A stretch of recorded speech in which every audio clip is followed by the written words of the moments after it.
We have a quorum. Okay, Mr. Manager, hit it.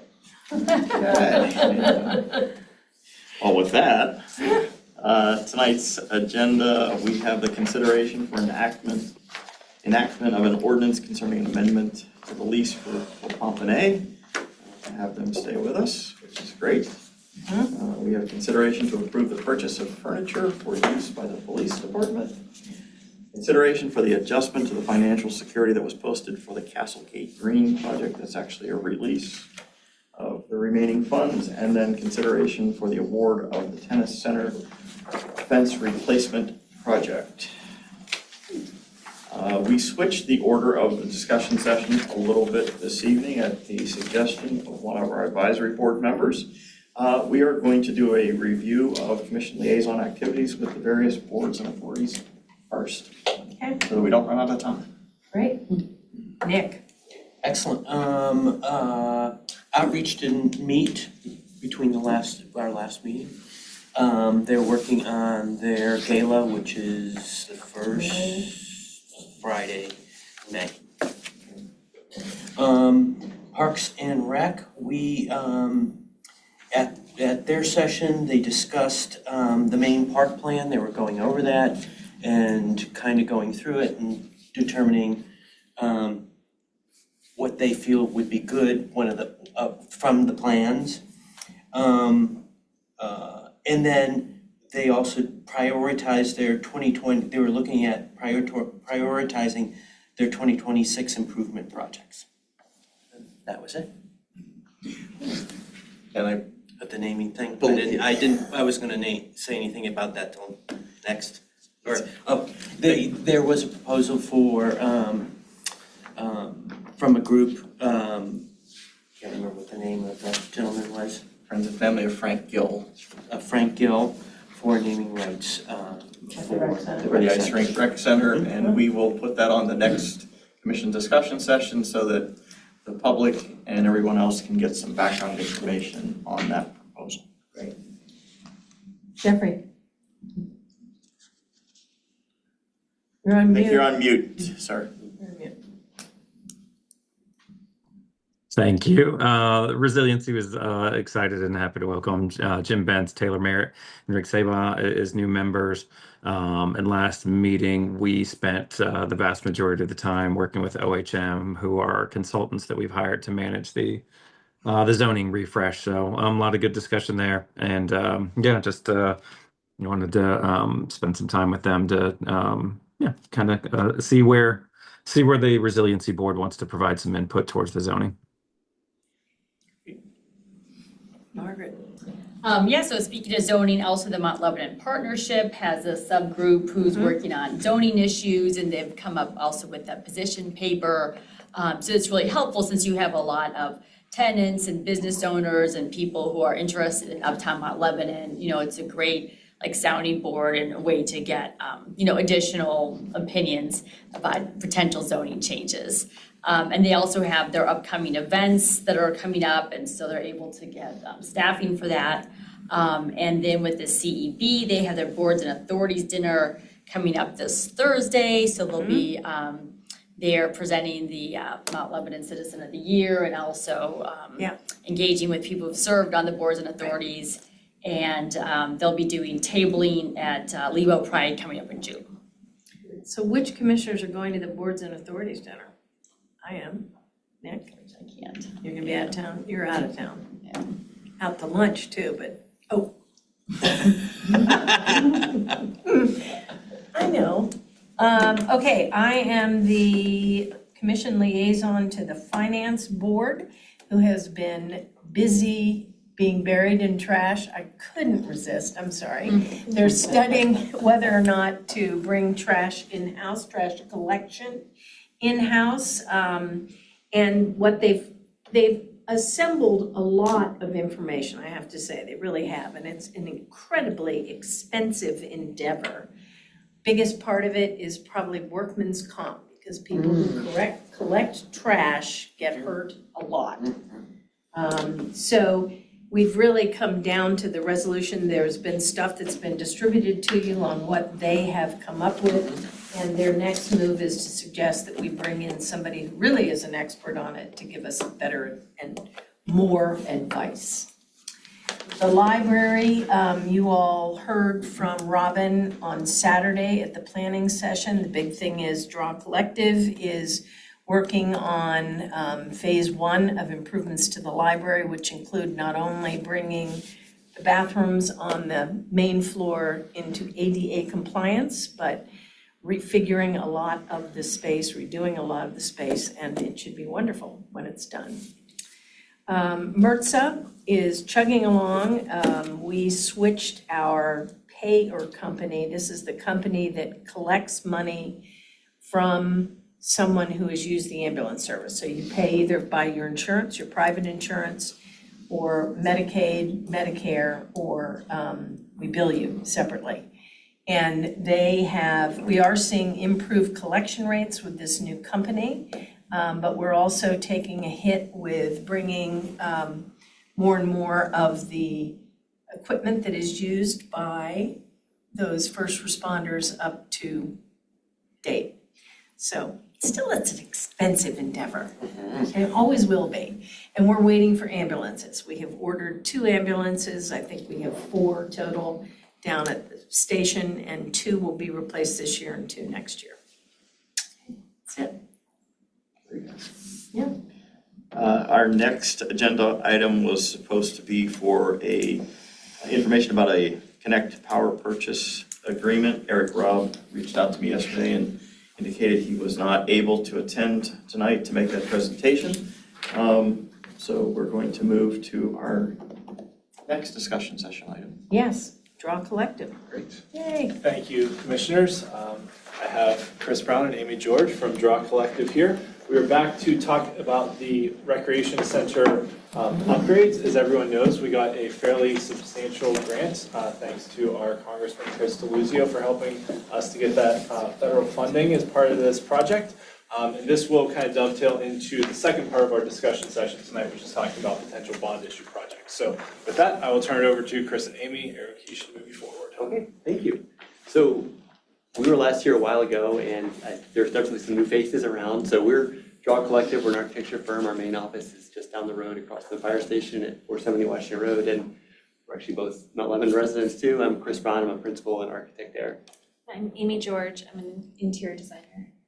And 2 years ago, we were working with a firm called Paschik, who is a landscape and overall kind of municipal planning firm. We were teamed together to prepare an overall plan for Main Park. And one element of that was looking at the Recreation Center building itself. So it's a much larger plan that looked at the entire park, where we're gonna have future pickleball courts, tennis courts, all that kind of stuff across all that. And so we were zoomed in on looking at the Recreation Center building. We met multiple times with the rec department, trying to figure out what was going in there. But this wasn't a complete design. This was basically a feasibility study, or finding out what could be possible there with the existing building. And then we were told to dream big at the time, so we looked at some bigger options. But this is really all focused on the building. But in doing so, when we worked with Paschik, we were teamed with them, that we were looking at broader options that were, with some of these options, reconfigure the parking, reconfigure the plaza going in. Probably all been there, and you know that like that entry plaza, it's kind of a very open, very uninviting space. The front facade of the building also isn't very inviting, and we were charged with fixing that. But there's some elements of this. We're here tonight to talk more specifically about the building. We'd want to make sure the larger parking plaza thing react to whatever else happens in the larger park, because there's other moving pieces beyond the building here going on. But we're here tonight to talk to you about the building part of it. And the building very much looks like a building that was built in 1975. Yep, sure does. That's the style. I hear it's coming back a little, that style, but I don't know. Not from us. Well, of course, there are always ways to do it well and not well. Yes. There's always that. That is true. Yeah. So, we met with the rec center staff pretty extensively to talk about their existing facility and what works and what doesn't work. Overall, some of our biggest concerns were that it's not accessible. So if you need to access the second floor and you're a community member, you have to physically go out and around and up the ramp, which is also challenging to get to the pool. Overall, they need a lot of storage. We heard all kinds of places that they're storing things. There are not, the community rooms are not right-sized, or flexible enough for really the needs that the community has and what they're hearing from the community as they try to rent spaces. The ice rink could use some additional support space, specifically around some locker rooms, like for refs, for different genders, as the leagues are changing on and off, or if it's a co-ed team. And then also the staff, are split across 2 floors. So we talked about ways that we could consolidate the rec and actually help provide them with better offices that are day-lit, that it is easier for the public to access the building. And I think we've fundamentally kind of outgrown that space. And like Amy said, there's public-facing parts of that space that Right. don't work very well, Right. tucked away on the second floor. Plus, they are in closed spaces without daylight. And they don't have windows, No right? windows, nothing. Yes. Very miserable to work. So when we were thinking about the building, we were really looking like, from your first impression, it is challenging to see if the rec center is open because of those dark windows. And then when you're in the building, if it's the first time you're there, it's not intuitive where to go. You're probably gonna go onto the first floor and you might need to be on the second floor. So then you're physically going out and around. So those are all things that we would like to improve as part of the study that we did. So we looked at 3 different options. The smallest option is option A, and this is a really minimal option where we really just add an addition of an elevator onto the front of the entry to help create some accessibility up to that second level. And also, once you're on the second level, with some interior changes to the second level, you could get out right to the pool. So if you were, Just go right down the hall. yeah, Punch a hole in the. yes, you could do that. It would help relieve people of going up that ramp, or even as like if you're setting up for a party and that sort of thing. The other thing that the second floor has is it has its own lobby. So it has to have its own lobby right now because of the way the floors are separated with the entrances, but by creating a direct route up through additional stairs and additional elevator, you're able to reduce those spaces and get some of that square footage back. For community rooms. Yes, the second option, so in the first option A, there would just be like a small addition onto the front of the building. In option B, we actually took in a lot of that plaza and really pushed the building out. In this option, you would still get your elevator, like a big focal stair, but also where it allows us to have more space for the staff, so we could move them all down to the first floor. And you can have 2 group exercise, or you could have a larger space in the front. I don't want to get into the specifics of how many group exercise rooms you have or community rooms, because if we go through the process, we might be able to identify better need or what you would really like to have in Maybe those additional rooms. space for the community where you could do a wide range of things. Yeah. Because Right. during this process, Right. we talked about exercise rooms, yoga rooms, Yes. esports, like there's a ton of Yes. things. We could figure that out, but there's space where you could do that in Right, this option. right. But the big savings with, or not savings, but the big benefit of adding that addition is on your second floor there, you are not limited by your ceiling heights there. So if you were to add like a wellness component where you do have challenges with ceiling heights, you could do that in that front part of that addition. Option C, we can look at the renderings of it, but this is where we looked at a whole additional building in addition to the rec center. So you could do option A in an additional building, or option B and an additional building.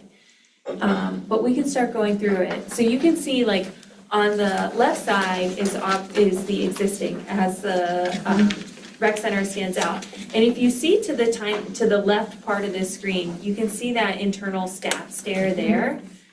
In option A, if you look just across that line, you can see the smaller bump out there with an elevator and that stair. We've also reconfigured the floors internally, like we've done things like we've moved the party room so it has direct access to the rink.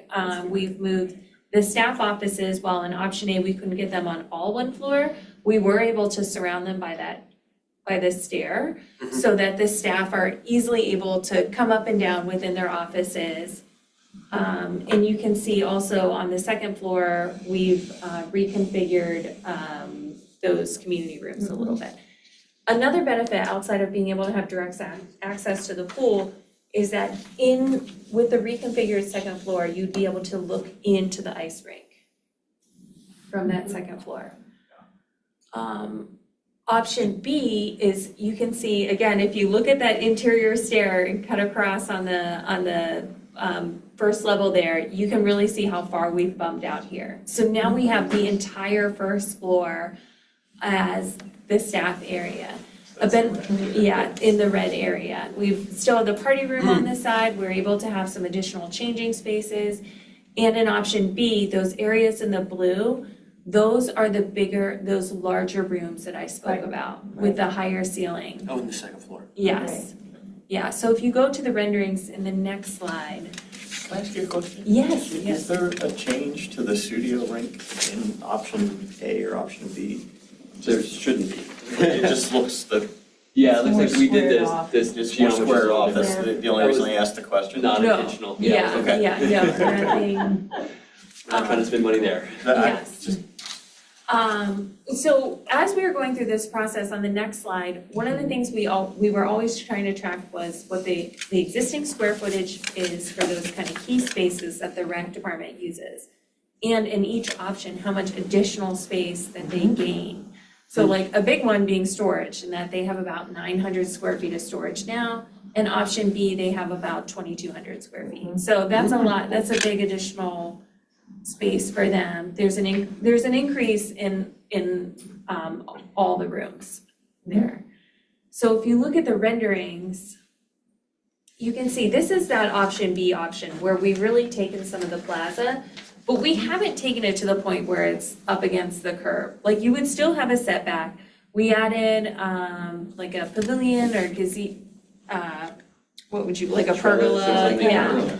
Because one of the other things we heard was like that kids, as they're waiting to be picked up from their parents, they don't have a place to sit and wait. Right. Yep. It can also be a place that community members can have, you know, a cup of coffee or meat or, you know, Sure. really enjoy that plaza. We've also taken down the berms around the building because we know that that's a way that kids access the roof of the building and yeah, you can see it better there. And who wants to mow them? And it just, yeah, it also It's just increases really- accessibility, but you can see those big windows, those are on those group exercise rooms Mhm. potentially that I discussed. So they would have like a great look out of the park. We really wanted that communicating stair to be nice and open. The way the rec center is set up right now is it can be very dark back in there. So really having these center light bars would really help it look open and increase daylight back into the building. And is that open from that glass area into the building? Is that what that? Yes, Okay. yes. And that'd be almost like a big lounge kind of community living room space almost. It would be a great place to meet people on a rainy day or something. You still have some space like that, or you could have a small screen for a movie on community nights or something like that. It'd be a really nice space for that. And also have direct access upstairs to the ice rink, like throughout the building. Okay. And then the next option is really, this is the additional building. So you can have option A or B with your existing ice rink in tandem with this option C, which is a much larger building. And one of the things that we heard was that there really needs to be some basketball courts specifically for the youth basketball leagues that are happening at the elementary school. So this would help take some of that pressure off there. There's a large basketball court there. And then you have a lot of other space that can be divvied up between strength, group exercise, cardio, community rooms. Like at this point, it's really, there's a lot of potential. And we have a rendering of that. This is like cut into the hillside, this to the left of the rec center building when you look at it. So it would have, the lower level would actually be parking kind of tucked back in there. So it's a very large, you know, much larger Right. swing it like what we could fit in the park than the other pieces. So B, we couldn't get a cardio room or exercise room? You can, Option B and absolutely. B. Yes. Okay. You Yes. wouldn't get like a Basically. basketball court size Oh, facility okay. or something. Yes, Okay, yeah. okay. But in option B, we were actually designing it so like somebody could be on an elliptical or a Stairmaster, something that really puts you up there and you need ceiling height. But you know, it would just be up to you guys how you wanted to program that, but we really would have the opportunities there with the new building for those sorts of exercise. So do you get rid of that hill then? Yeah, this would be basically cutting into that hill, and like, it's a little hard to see here, but when we work with Pashik, this, see a mouse on here, that this kind of would be like an open plaza almost, so if you swung around this and walked over this way, you kind of would be at the same level as the play area over there, so you can almost kind of, if you actually look at Levels the, it out. yeah, the grade Essentially. wise, the playground's basically the same height as the pool almost, so you can Right. kind of stay at that Yeah. same height, come around. I mean, like I said, you can see just seeing how big it is compared to the rec center building now, it's a much bigger building placed in the park because just the program of what we're trying to fit in this thing is much bigger. And then the same thing, like where the studio rink is now, you guys are cutting into that hill on the right-hand side? Yeah, so Yes. the studio rink itself would not be touched, but we would be kind of cutting back that berm Berm. and putting new The brick thing there that so comes that up, it looked nice. Right, Yeah, yeah, see that berm there? yeah, Yeah. get So rid of then that. that's gone, so that's all gone. Yeah, But that wall would be in the same What, place. what's in, is that only just a wall? Like what purpose does that That's serve? the studio rink back in there. yeah, that's the wall for it. What is the berm? What's the purpose of the berm? Mm-hmm. It's a 1970s design element. It was like part of the overall aesthetic. It was the aesthetic. Okay, There's so no it's just, purpose. okay, Yeah. all Well, right. we have done that, we just finished a project a couple years ago where we cut a berm off. Yeah, I of saw the those like that you this. cut out, yeah. So the issue's gonna be That's a the very brick, 1970s thing. almost certainly the brick doesn't go all the way down to where we cut Right. them. So we'll have to find a way to cut that back and then kind of Reface. reface or add some new facing to make it look aesthetic. It's gonna be essentially a foundation wall that you're gonna see Right. as you cut that out. So we would Okay. replace that in a way that worked to get rid of the berms. Yeah. So, yeah, thank you. Do you want me to talk about this? to start? I can, oh, you wanna kick it off? Yeah, so about 2 years ago, we presented to the commission, but I know we have some new members here too. So 2 years ago, we presented basically these three options to the commission. And the commission basically said that they liked option B the best as the one to kind of pursue and push forward, which was what we put forth in our grant applications and things like that to try and make those improvements to the existing building. With that building addition to daylight the rec department staff offices, to create that grand staircase and elevator and interior accessibility and the workout rooms and all that. The commission liked that option and said, okay, why don't we focus on this one in the short term? Because doing option B doesn't preclude us from doing the Option C. standalone building at some point in the future. But for the short term, let's focus on option B and address the issues with the existing building. So that was kind of where we were going as staff. And now that we're have received some grant funding for this, we are back to kind of discuss some of the potential costs and considerations for option B. But this doesn't necessarily preclude us from ever doing option C in the future, but we're kind of honing in on option B here. And we're hoping to get out of the commission a kind of reaffirmation that option B was the one you wanted to pursue, since we do have $850,000 in grant funding. So what we can go through, and then just wanted to kind of make sure that the commission knew what the ask was. I think option A, well, certainly helps solve some of the problem. It doesn't solve all of the problems. And if you're going to be that disruptive, which any large infrastructure project is, just by its very nature, then why wouldn't we do it so that we could solve the design problems that are inherent in a building that's over 50 years old? So Yeah, and I not look can't at, see not going for B. I know it costs Yeah. more money, but Yeah. it's also going to make for a much better project than just going with A. Right. Right. and if we look at where the community wants to be 10 years down the road, this seems, Yeah. B seems like Yeah. it could encompass that. Yeah, I would say they wanted to be here 10 years ago, but that's, you Yeah. know, I Yeah. also understand Yeah. the limitations of tax dollars and community priorities, so that wasn't meant as a, jab at anyone. It's just that we really need to bring our buildings up to ADA compliance and to acknowledge that a lot of people in the community are seniors and, you know, might need that accessibility. So on that note, that's a great segue about, you know, spending tax dollars. One of the things I asked Draw to do in preparation for this presentation was to look at the project for option B and kind of create an a la carte list to say, okay, if, you know, if the commission's gonna consider this project for bond funding, you know, what are all in, what's it gonna cost? And you can see up on the screen that they detailed out, even including, you know, 20% contingency and, Sure. you know, architectural design and engineering fees and all that detail in there too. So they really broke down a lot of the soft costs, not just the construction costs. But then on the subsequent slides, they even broke it down to the extent of, you know, if we just wanted to start with the building addition and kind of blending it in with the existing space and not rehabbing the, you know, first or second floor spaces, but to do those as like a Right, second sure. phase to the project, what that all would entail and what those costs would be. So I'll turn it over to Chris and Amy to kind of talk through those. Yeah, that's exactly what we did. We tried to find ways you could kind of work your way through this project and not have to do it all at once. And the first chunk still makes sense to do is that front addition because that's where you get your elevator access. That's where you get some of your first accessible restrooms, stair connecting it. So we put a box around it. The way it would work on the first floor, some of the stuff we have in the plan, you kind of want to move that party room over just to clean up, you know, make it work for that initial when this is the only part that's open. But it would get you the new stair, new elevator, some of those community rooms that could be the kind of higher ceiling spaces that we need. And it would also start to consolidate the rec department, but we wouldn't get them all in that phase. That red area doesn't quite fit in the new chunk, but there would still be a good chunk of them that would have the windows, have a new ticket area up front. And our estimated cost of this kind of chunk of the project would be about $7.4 to $8.2 million.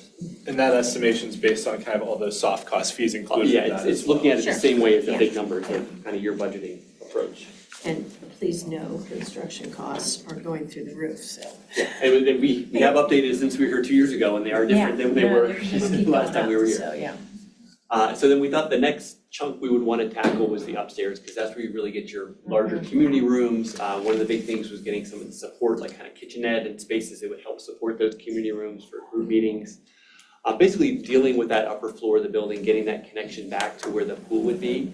The only thing is there's a stair that kind of cuts across the back of the building, Yes, and we need to rearrange that to allow us to get out to the pool. So we would have to touch that little bit of the first floor to make the full second floor work. So that's what this phase is kind of showing.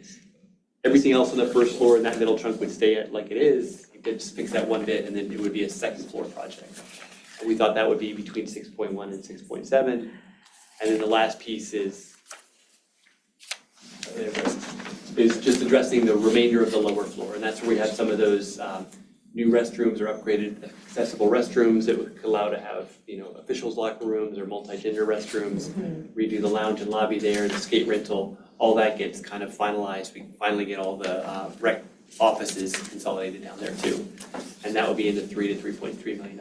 Now, if you add all those numbers up, you'll notice they're a little higher than the one before, because when you look at it as individual projects, right. you're mobilizing the contractor each time. And then what we're not showing though is if you spread these out over years in the future, you know, they also get more expensive as, you know, costs go up over time. So they wouldn't really add back up to the main thing, but if it's a more manageable chunk, you know, you can still work your way through it at the Sure. end. And then just because we didn't know what other questions might come up, in terms of a potential timeline, you know, if we were to start on this, we see it as, you know, we could go through probably any of these more quickly, but we see 10 to 12 months of design and engineering, really fleshing out the design with the rec department and the community, making sure it's what everyone wants. Month or two to bid and award it, and then we saw it as 14 to 18 months of construction.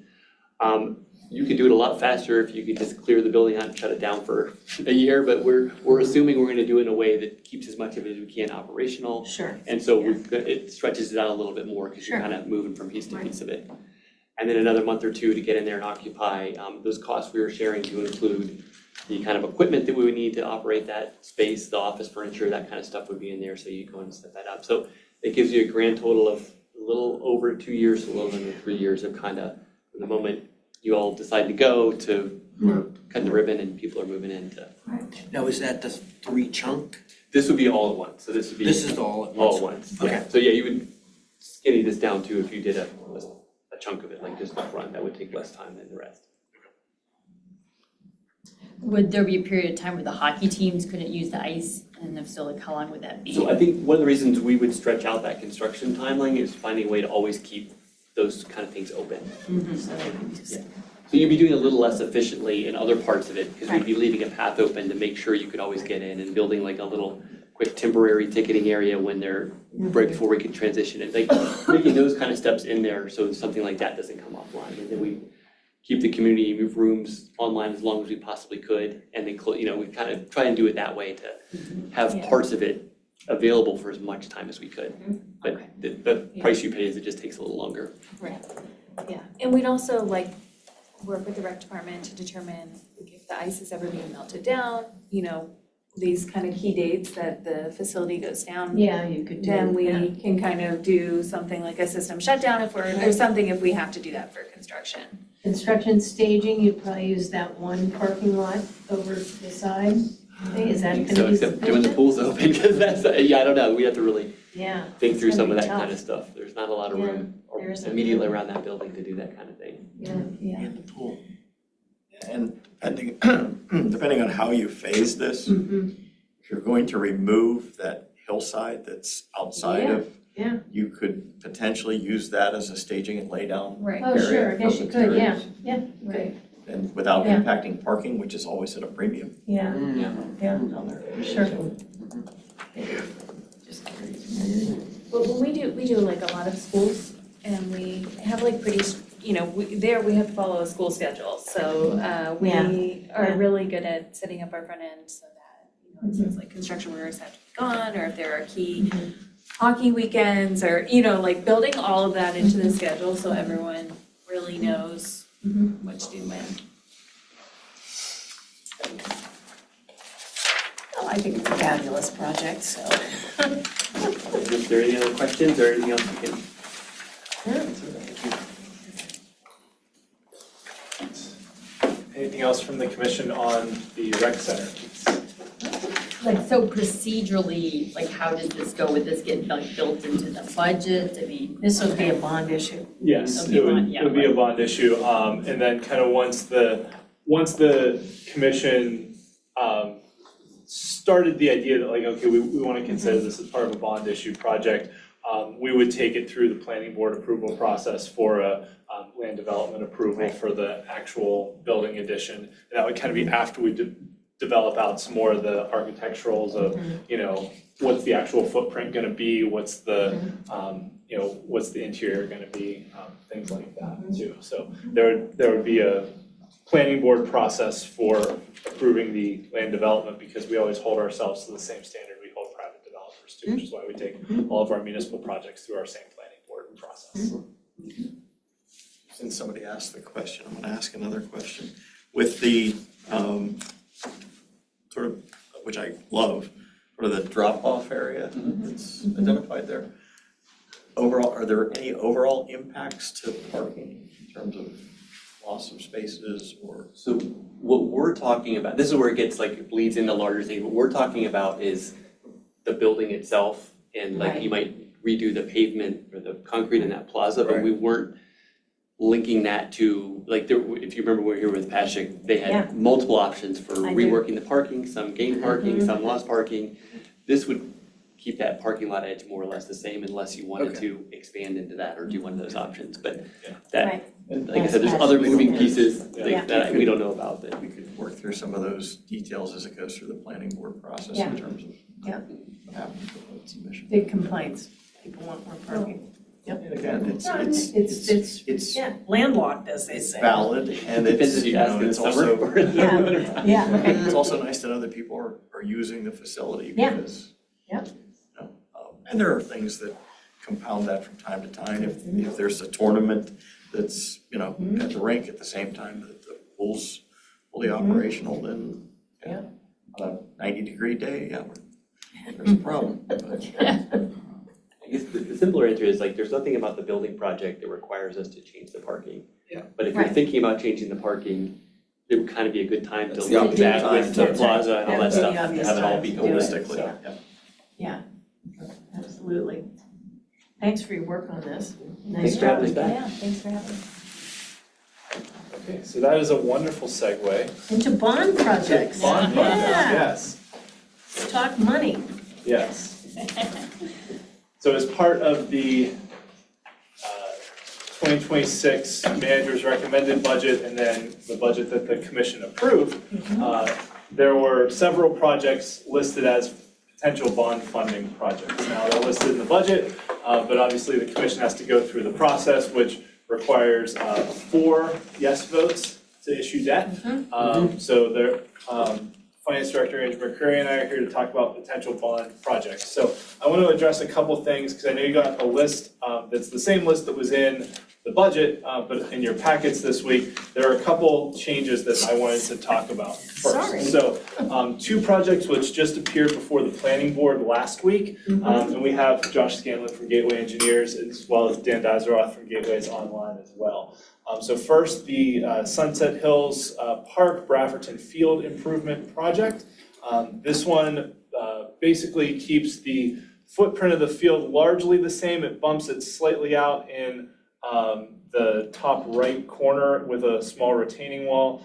The big gain here is adding this new driveway coming off the end of the circle down into the park and then tucking some parking in against the hillside there. Not gonna really disturb the hillside a whole lot because we're able to tuck it right in against the foot of the slope.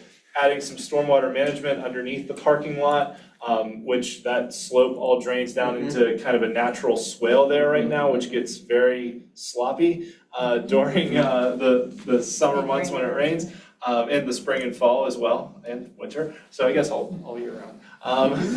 And then the other piece of this was taking the existing basketball court, converting that into a half-sized multi-purpose sport court. It would still be half-court basketball. You could stripe it for pickleball. You could stripe it for some other things. And then using the other half of that court space for like a children's play area, climbing, swing thing.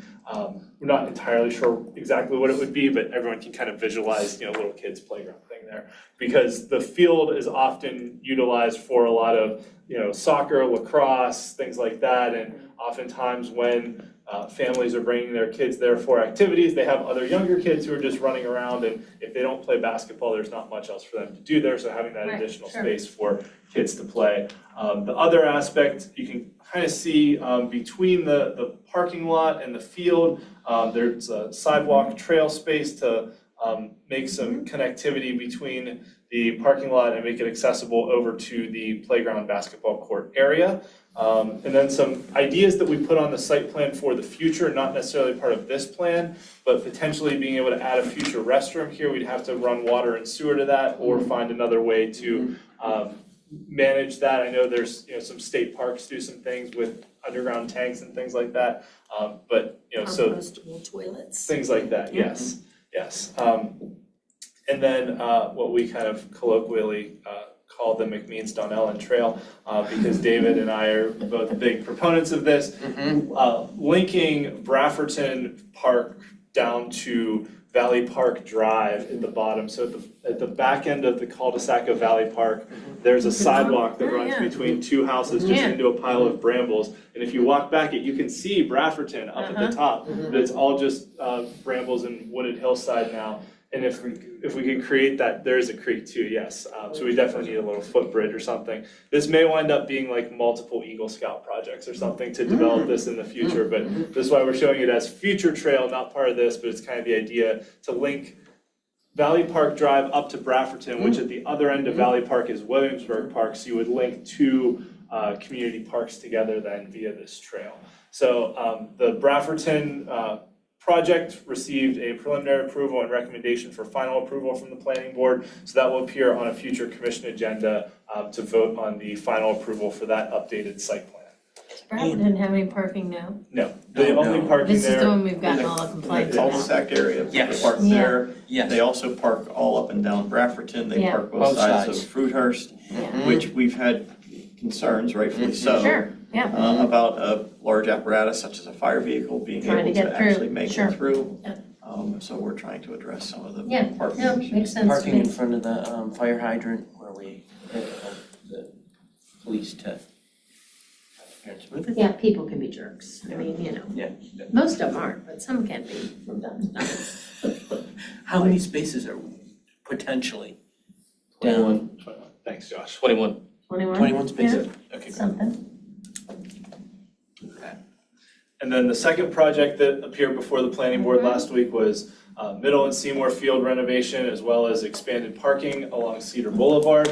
So this project, obviously we've talked a lot in the bond issue discussions and previous capital improvement programs about replacing the turf at Middle and Seymour Fields. So that's the impetus for the start of this, which is full-on turf replacement.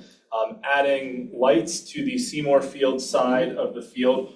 So those have little yellow circles around them would be the new lights that would be added to light that side of the field.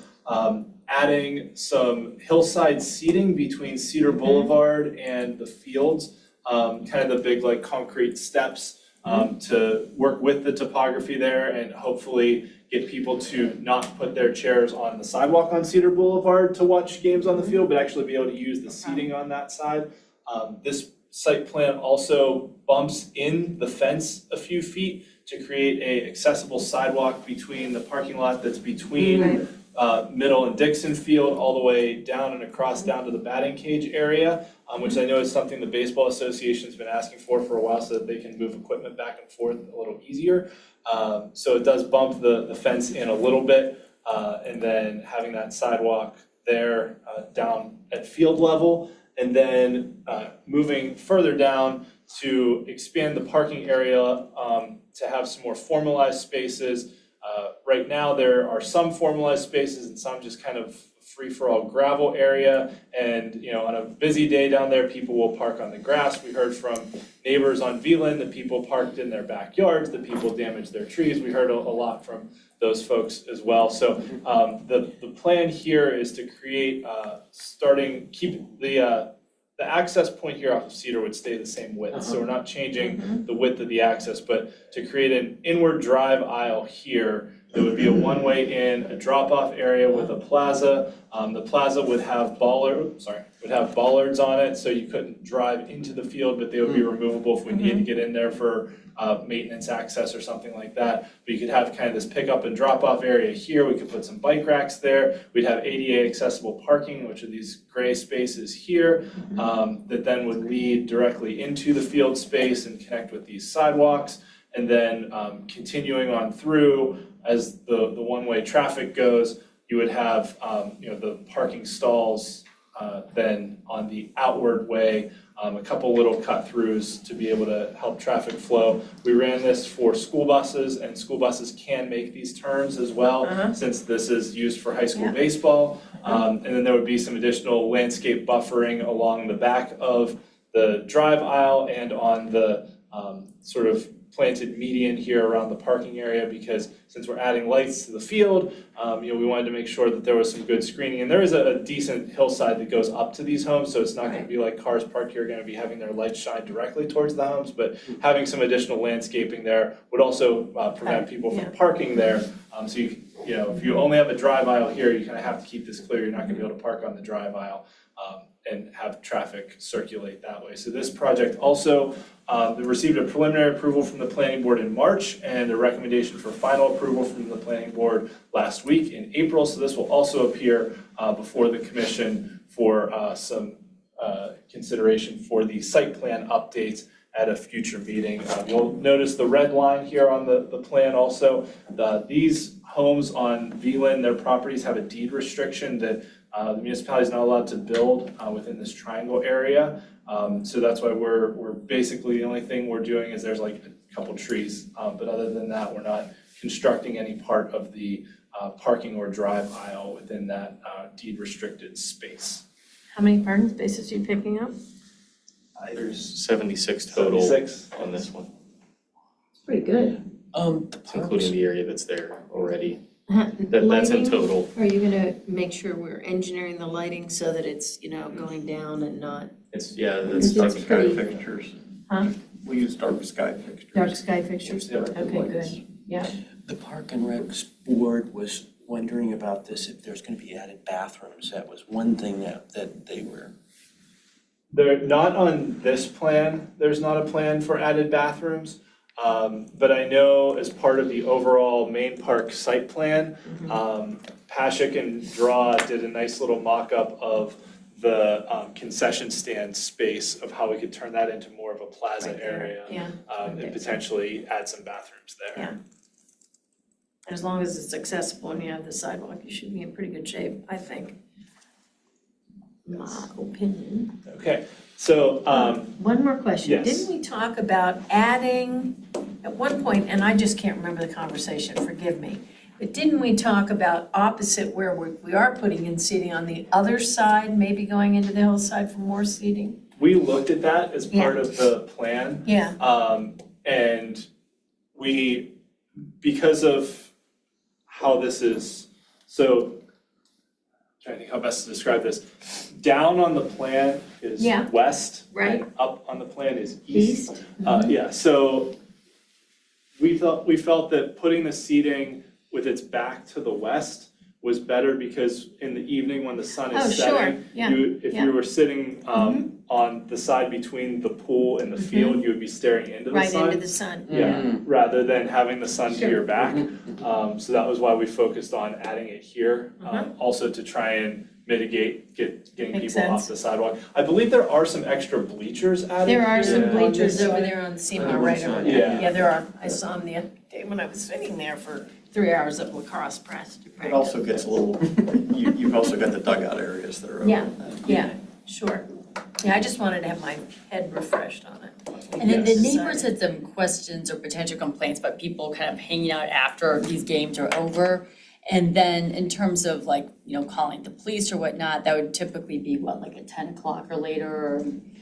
The lights, so the current lights are on manual switches. The new lights would all be on an app-based timer, so we could set the timer for when they would turn off.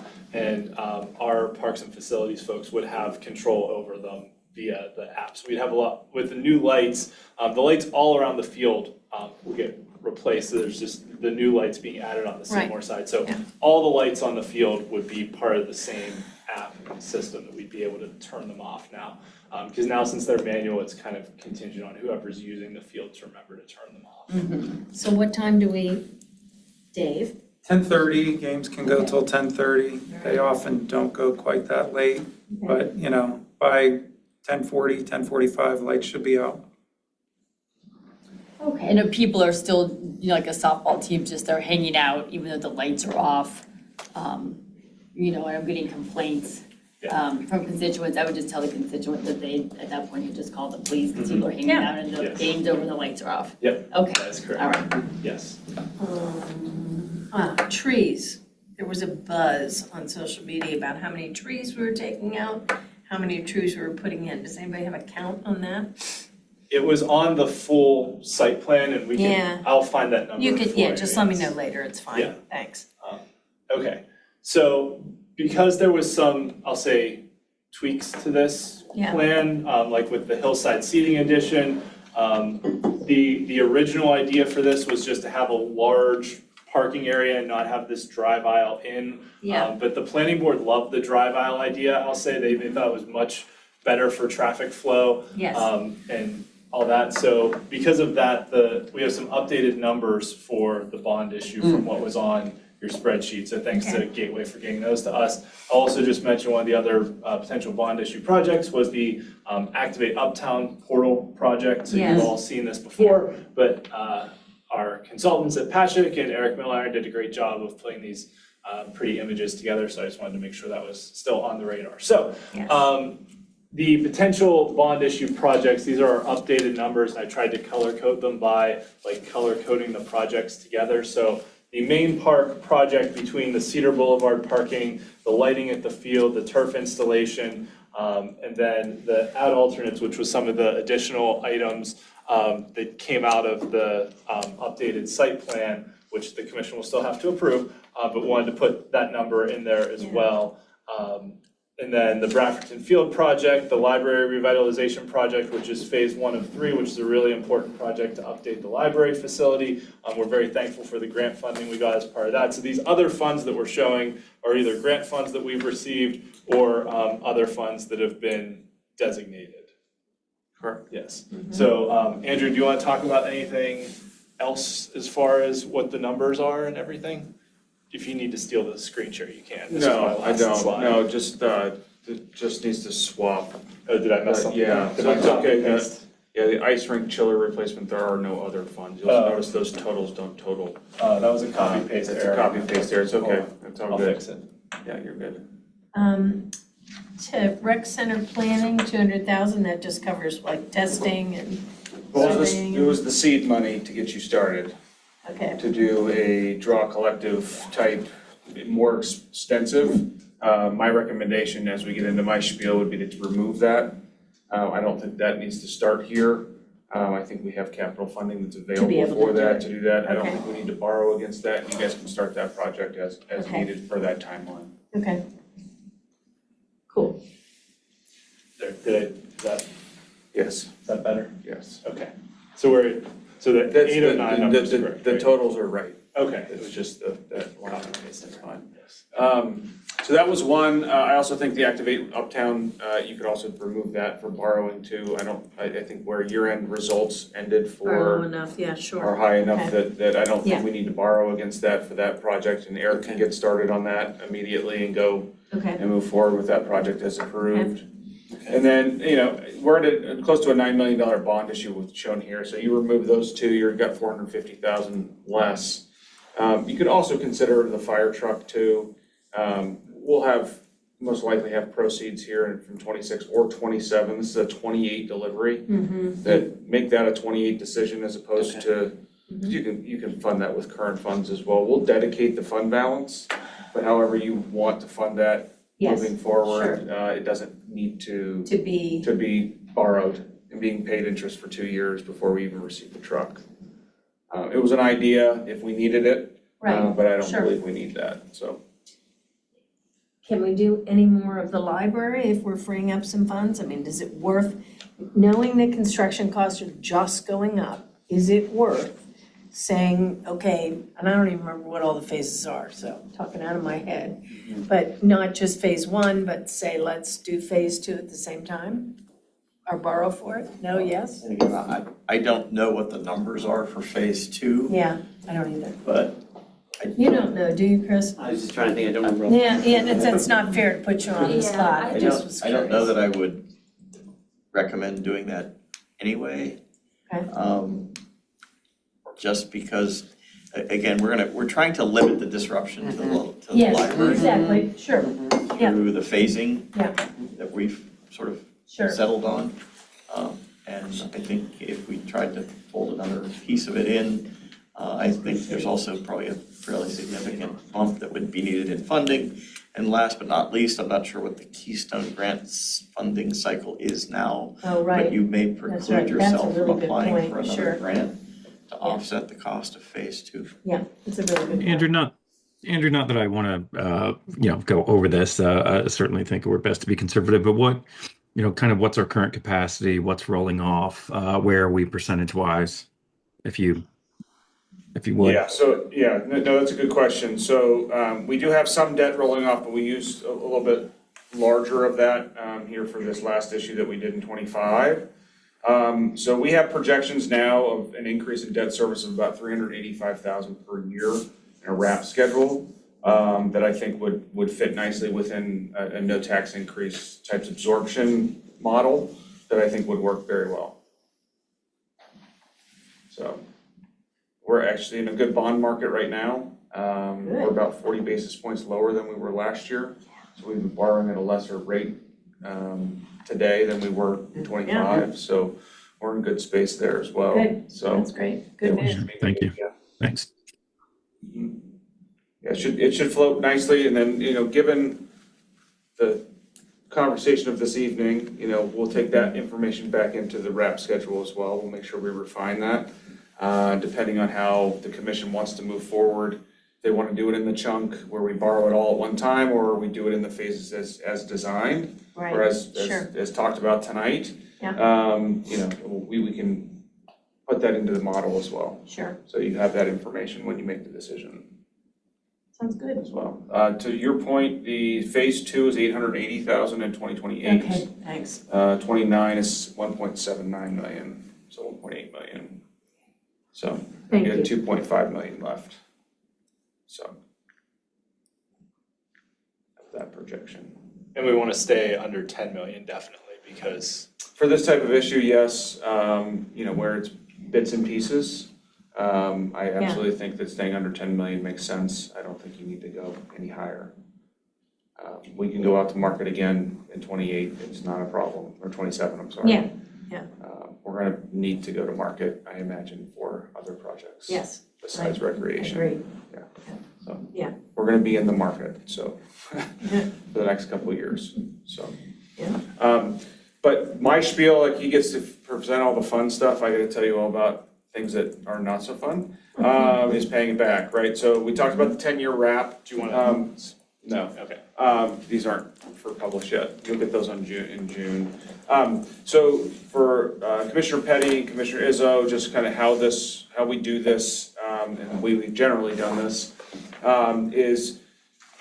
tonight is, hey, we kind of have the sizing. Sizing does not need to be, sizing meaning how big the bond issue will be, we don't need to know that tonight. That is not a tonight issue, that can go all the way till we go to sell bonds. And on the day we sell the bonds, we then can have a parameters and tell them how much we want. So you guys will pass an ordinance that'll say, hey, you guys can sell between these two amounts. But you as a commission will tell me that right before we go to market in that week, and we'll get that done. So time-wise, on June 9th, we will be before you again, so you will see me again. Not only will I be presenting the audit that night, but we will also have our bond counsel and our bond underwriter here for you. So our bond underwriter, again, will be PNC Capital Markets, and our bond counsel will be Dickie McCamey. This is the team I've assembled for many years now, since 2016. It's a great team. We do a negotiated sale. It works very well for us in the way we do it. At that meeting, we'll affirm that this is the team we want to do. We'll start doing all the prep work that needs to go on. So in bond issues, there's a lot of behind the scenes work that I do with this team that we assemble. We get all of it out to market, get rating calls scheduled, we get official statements produced, all those things that need to be done. And then really we'll be before you with an ordinance for the parameters ordinance to sell the bonds. Will be the final step there. Then between Phil's office, Manager McGill, myself, and Mr. Siegler had to step in last year to do it, so we'll sign all the documents and we'll probably have the money sometime in September. So when it's all said and done. So that's kind of the timeline there. This should all be absorbed within the current budget. There's no projected tax increase for this debt service. We have the money to do it, and we have budgeted for it. Good. Yeah. I think it's great. I think, we need to maintain our stuff, and this helps. Yep. That's all I got. Grand. Any other questions on the list of potential projects?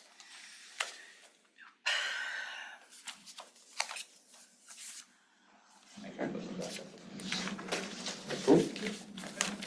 Great, thank you all. Thank you. We will have time, unless you have something else you'd like to discuss before we can start the regular meeting. You have about 15 minutes. Fabulous. Wow. There's one person canceled. And she.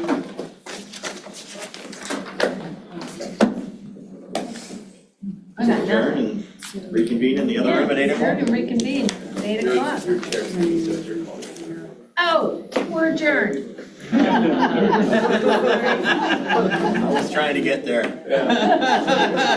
I was just a little more direct The about it. direct approach is usually the best. Hit her over the head with a hammer and she'll do it. All right, Ruby, as we like to say. Still in 18 months.